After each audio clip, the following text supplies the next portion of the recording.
Hello all. యాక్చువల్గా నాకు మా కిడ్స్కి క్యారేజ్ లంచ్ బాక్స్ ప్యాక్ చేసినప్పుడల్లా ఒక డౌట్ వస్తుందండి. ఎందుకు అసలు స్కూల్ సిస్టమ్స్ అన్నీ మారిపోయినాయి అని. మన 90s కిడ్స్ అందరూ కూడా చాలా ఎంజాయ్ చేసేవాళ్ళు లంచ్ని. ఎందుకంటే ఆల్మోస్ట్ అందరూ కూడా పేరెంట్స్ లంచ్ టైంలో క్యారేజ్ బాక్స్ తీసుకుని వచ్చి మనకి ఫీడ్ చేసి వెళ్ళేవాళ్ళు.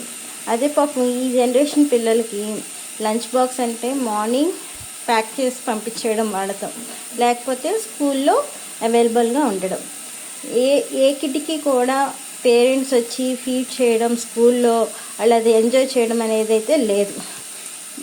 నేనైతే మాత్రం చాలా ఎంజాయ్ చేసేదాన్ని అండి. నా స్కూల్ టైమ్స్లో మా పేరెంట్స్ కంపల్సరీ మాకు నచ్చిన ఫుడ్ని తీసుకొచ్చి తినిపించి వెళ్ళేవాళ్ళు. సో ఎవరు దీనికి బాగా కనెక్ట్ అవుతారో ప్లీజ్ కామెంట్. బాయ్.